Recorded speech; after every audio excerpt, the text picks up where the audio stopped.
Bem-vindos, amigos do canal, a mais um vídeo.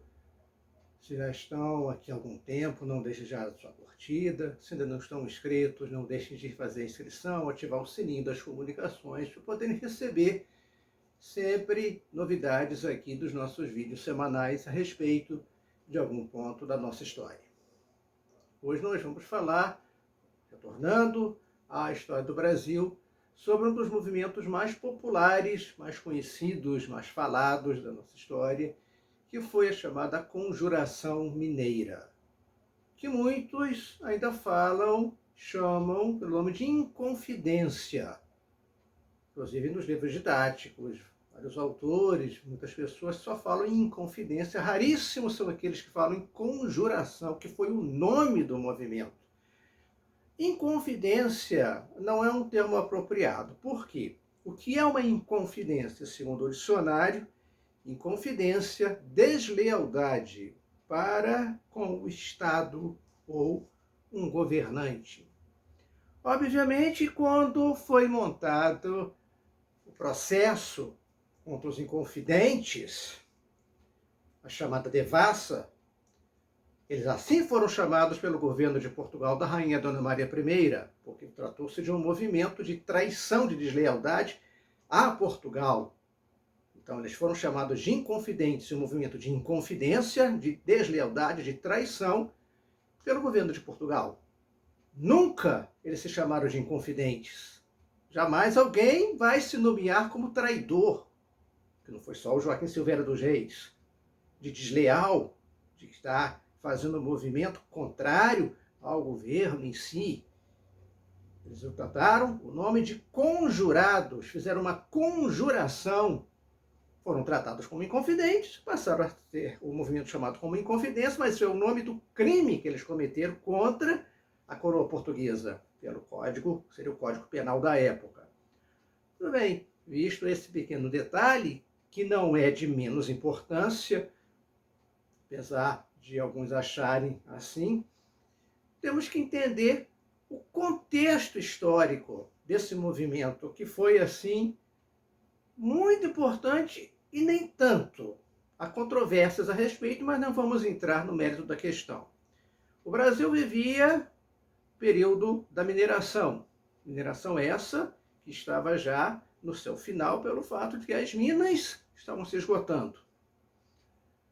E os fatores que levaram ao movimento da conjuração, ou conjura mineira, foram exatamente aquele arroxo que o governo de Portugal fez em relação à cobrança dos impostos. Quinto que já era cobrado normalmente, pelo fato de não estar mais sendo encontrada aquela quantidade anterior de minério na região, o governo de Portugal estabeleceu um valor mínimo que deveria ser pago a cada ano.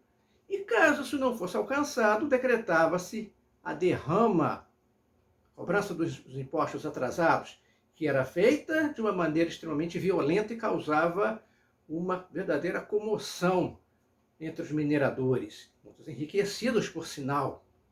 Quando fala dos mineradores, aqueles que faziam mineração, pensa que eram pessoas simples do povo, muito pelo contrário, esses mineradores que tinham escravos e outros a trabalhar nas suas minas, estavam enriquecidos com aquilo. E são exatamente esses que são os principais líderes do movimento. Além disso, além desse arroxo do governo de Portugal, começou a haver também influência das ideias do liberalismo, da independência dos Estados Unidos, que havia ocorrido em 1776. E como isso influenciou? Vários desses elementos que participaram do movimento tinham estudado na Europa e voltaram de lá com as ideias do iluminismo, que tratamos em vídeo anterior. Essas ideias do iluminismo, de liberdade, de independência, influenciaram várias pessoas aqui no Brasil que pretendiam, como no caso da Conjuração Mineira, não a independência do Brasil todo, que é outro engano que se tem. Mas a região das Minas, inclusive com a criação da capital em São João del Rei. Muito bem. O levante foi preparado exatamente em função desse esgotamento das minas, e no ano de 1788 chegava ao Brasil o novo governador da região das Minas Gerais, o Visconde de Barbacena, que tinha como principal missão executar a derrama.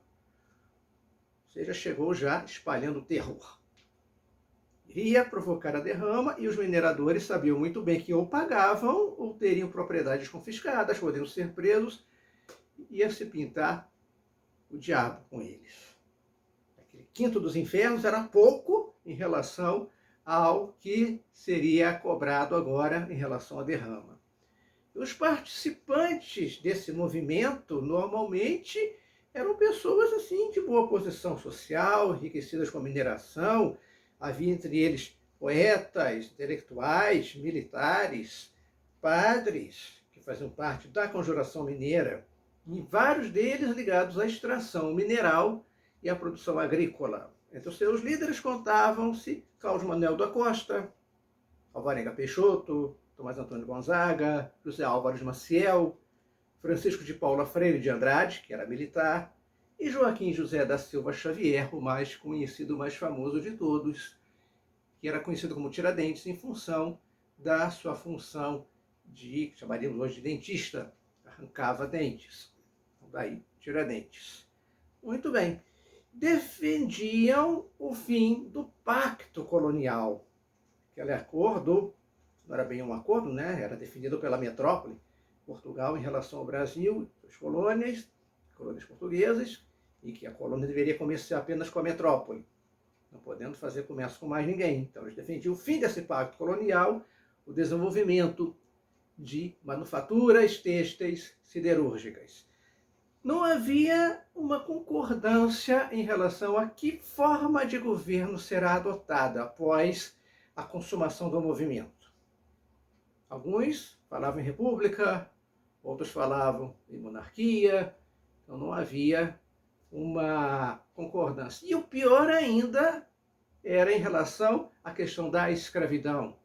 Pouquíssimos eram favoráveis à abolição. A maior parte tinham escravos, que eram escravocratas. Então eles defendiam ideias do liberalismo para si e não para os seus escravos. Eles dependiam do trabalho escravo.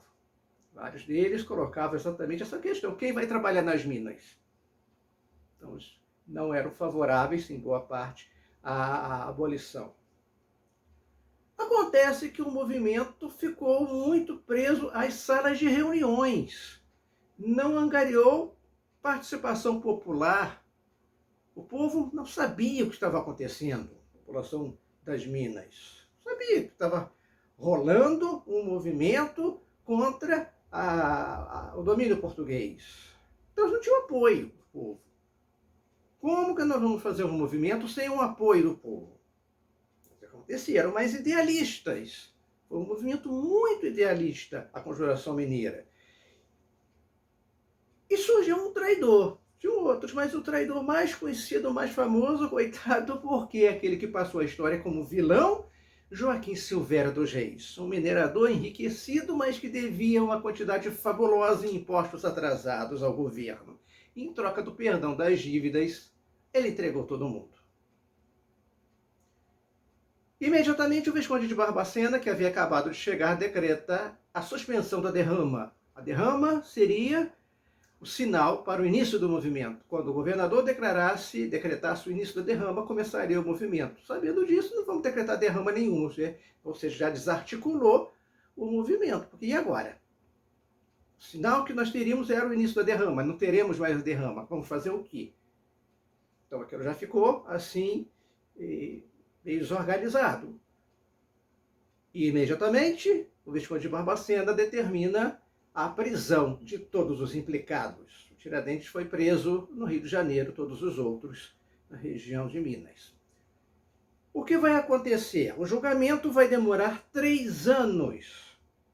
E nesses 3 anos, 11 dos implicados são condenados à morte. Afinal, parecia que o governo estava querendo provocar um terror entre eles. A rainha Dona Maria I de Portugal decretou a comutação da pena, a mudança da pena capital. 10 daqueles condenados seriam exilados, condenados ao decreto perpétuo, nunca mais poderiam voltar ao Brasil. Apenas o Tiradentes é que foi condenado à morte. Por que apenas Tiradentes? Porque desde o princípio ele assumiu, ele tomou sobre si a responsabilidade de tudo. Inclusive, os próprios autos da devassa, nós temos ainda essa documentação completa falando como foram feitos os inquéritos, como foi feito o julgamento, tudo, coloca-se exatamente isso, falando-se a respeito da participação de Tiradentes, que tentou aliviar a implicação dos outros. Diz o seguinte, que é verdade, em relação a Tiradentes, que se premeditou o levante, que ele, respondente, confessa ter sido quem ideou tudo, sem que nenhuma outra pessoa o movesse lhe inspirasse coisa alguma. Ou seja, ele assumiu sozinho a responsabilidade por todo o movimento. Todos os outros, na verdade, nem se comprometeram. Diríamos hoje, todos pularam fora. Não quiseram saber de assumir nada. E, em função disso, Tiradentes, no dia 21 de abril de 1792, quando terminaram os inquéritos da devassa, foi condenado e foi finalmente enforcado, esquartejado no Rio de Janeiro, dizendo-se o seguinte a respeito do que aconteceria com seu corpo. Depois de morto, lhe seja cortada a cabeça e levada à Vila Rica, atual Ouro Preto, onde, em lugar mais público, seja pregada em poste alto, até que o tempo a consuma. E o seu corpo será dividido em 4 quartos e pregado em postes onde o réu teve suas infames práticas. E a casa em que vivia será arrasada e salgada. Uma coisa cruel. Depois de morto, não pode nem ser enterrado. Pelo contrário, como traidor, foi esquartejado. Os 4 partes do corpo foi dividido, pregado nos postes, pelas estradas onde havia, como diz a sentença, feito a pregação das suas práticas infames, a pregação do movimento, né? Defesa do movimento, da conjuração, e a cabeça foi levada para a Vila Rica, colocada no poste. A cabeça, com o tempo desgastado, o crânio acabou desaparecendo. Sabemos que o Tiradentes teve uma filha, não se casou, mas teve uma filha, que foi alvo de recente minissérie, um canal de televisão, que na verdade foi assim um exercício mental, porque não se sabe absolutamente nada a respeito dela. Apenas o nome que era Joaquina. Apenas isso. Quem levou, o que aconteceu com ela, não se sabe, não se tem dado nenhum a respeito. Então a minissérie circulou em torno de uma imaginação sobre essa filha do Tiradentes. Uma coisa curiosa aconteceu com Cláudio Manuel da Costa, poeta. Preso em Vila Rica, foi encontrado morto, enforcado na sua cela. E foi dado como suicídio. Ainda pairam dúvidas a respeito. Se ele realmente se suicidou ou se ele acabou sendo executado na prisão por algum motivo que não se sabe. Então ele nem sequer chegou vivo ao final do julgamento. As ideias da conjuração mineira ficaram em algumas mentes, e em especial ainda se vê hoje na bandeira do Estado de Minas Gerais, que é a bandeira utilizada pelos Inconfidentes, com a legenda Libertas Quaesteratem, traduzida mais ou menos como liberdade, ainda que tardia. Então a conjuração mineira foi o primeiro movimento que falava em independência, se não do país inteiro, pelo menos de uma parte dele. Teve a sua importância, teve a sua presença na nossa história, apesar de algumas coisas ainda serem nebulosas, muitas das coisas são exageradas em relação aos próprios membros. Quem visitar Ouro Preto pode conhecer, depois que terminarmos toda essa situação que estamos vivendo atualmente, é lógico, mas conhecer o Museu dos Inconfidentes, infelizmente com esse nome. Então trata-se aqueles elementos conjurados com o nome do crime que eles cometeram. Seria de bom alvitre, seria de bom tamanho que isso fosse revisto, se trocasse o nome, porque estamos tratando os membros do movimento com o nome do crime que eles cometeram, e não com o nome que eles usavam para si, que era de conjurados. Se vocês gostaram das informações desse vídeo a respeito da conjuração mineira, não deixem de, já colocando aqui a sua curtida, de compartilhando, convidando outras pessoas para participarem do nosso canal. No próximo vídeo vamos falar de uma outra conjuração ocorrida na Bahia, ligeiramente diferente da conjuração mineira. Então vão deixando a sua curtida aqui, compartilhando, se inscrevendo se ainda não estão inscritos, e até o nosso próximo vídeo.